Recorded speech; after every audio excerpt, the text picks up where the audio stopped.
అంత గొప్ప వాళ్ళతో మనకెందుకురా అంటే వినలేదు. చూడు, గొడ్డును బాదినట్టు బాదారు. ఏమండి, మనం ఇక్కడే ఉంటే వీళ్ళు మనకి దక్కనివ్వరు. ఏ ఊరన్నా వెళ్ళిపోదామండి. ఎందుకమ్మా మనం భయపడాలి? నువ్వు నోర్మేరా.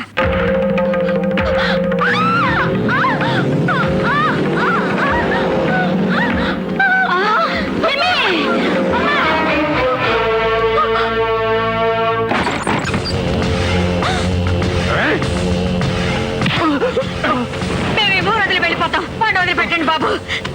పట్టుకుంటే మా అమ్మాయి గారు లేచి వచ్చేస్తుందట, అందుకే నేసేమన్నారు మా అయ్యగారు.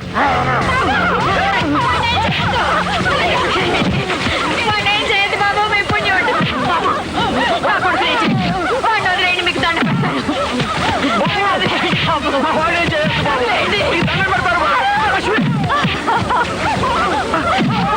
అయ్యో, ఎవరన్నా రండి, నా బిడ్డని కాపాడండి.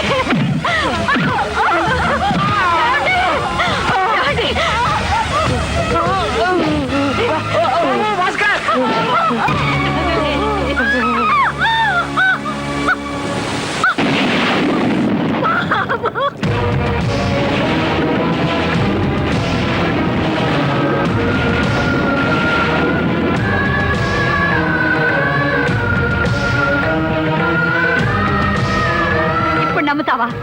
నమ్మి ఏం చేస్తావు? వెళ్ళి మీ నాన్న నిలదీస్తావా? ఉరి తీయిస్తావా? వెళ్ళు, తీయించు.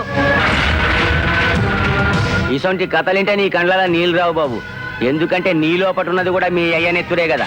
అన్నం పెట్టి ఆధారం పోయింది, ఎట్లా బతకమంటావా? వాళ్ళని చాలా అన్నం పెట్టి తల్లి నా రక్త తినమంటావా? వాళ్ళని బిచ్చపోలని చేసిన పేరు కూడా మీకే రాని. జర అడుక్కోవడం ప్రాక్టీస్ అవుతుంది. మొదటి రూపాయి నువ్వే. చలో నీ కాలు కాలు.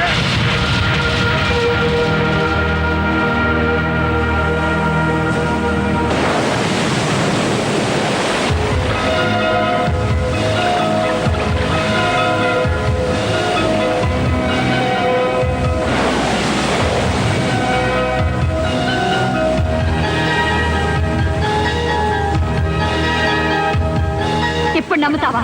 నమ్మి ఏం చేస్తావు? వెళ్ళి మీ నాన్న నిలదీస్తావా? ఉరి తీయిస్తావా?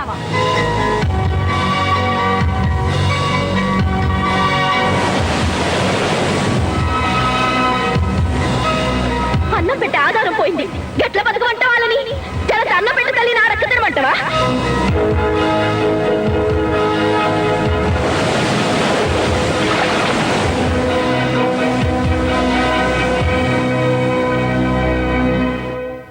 అయ్యగారు అయ్యగారు, మీరు వెంటనే బయలుదేరాలి. ఎక్కడికయ్యా? అక్కడ చిన్నబాబు గారు కొంప ముంచేస్తున్నారు.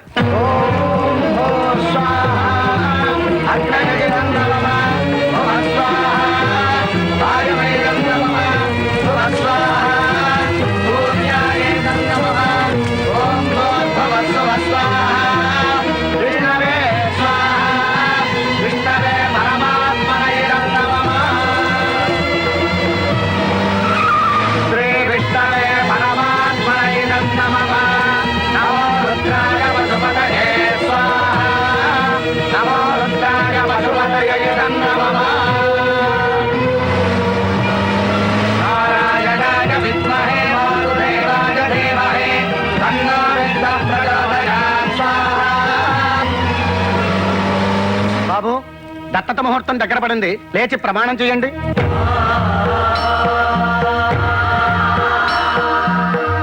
నేను పుట్టిన ఈ నేల సాక్షిగా, నాకు నీడనిస్తున్న నింగి సాక్షిగా, హిందూ సంప్రదాయానికి బద్ధుడనై మీకు తల కొరిపి పెట్టే కొడుకునవుతాను.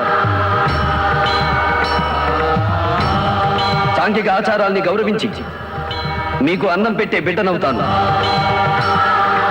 ఈ క్షణం నుంచి నాకు జన్మనిచ్చిన తల్లిదండ్రులను మర్చిపోయి మీ కొడుకుగా, మీ దత్తపుత్రుడిగా సకల ధర్మాలు నిర్వర్తిస్తాను.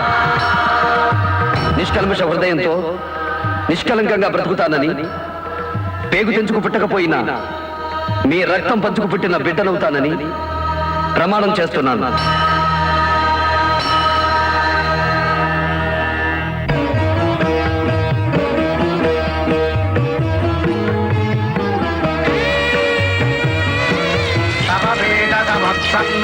సర్వాలంకార సంయుత ఐహికా పుష్పికాత్తాయ పుత్రం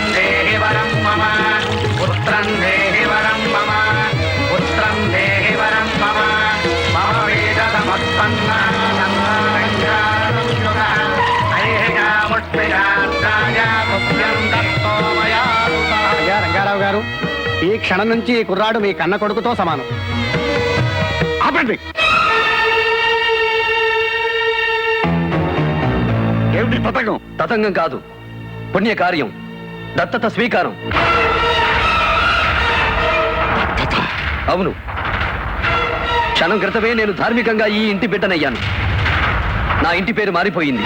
ఆ విషయంలో ఏం చేశావో దాని పర్యవసానం ఏంటో ఆలోచించావా? ఆవేశం నాది కాదు, మీది. ఇద్దరు ప్రేమికుల్ని విడదీసిన పాపం మీది. ఈ దంపతులకు పుత్రశోకం కలిగించిన పాపం మీది.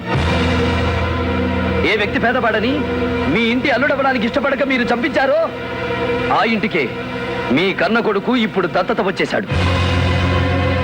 మీరు చేసిన పాపానికి ఇది నేను వేసిన శిక్ష.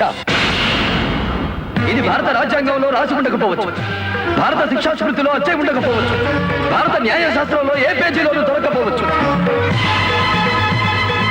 కర్మను నమ్మే ఈ పుణ్యభూమిలో ముక్కోటి దేవతల సాక్షిగా చెబుతున్నాను, ఈ రోజు నుంచి నేను నీ వంశానికి కాదు, ఈ వంశానికి ఒక్కడిని.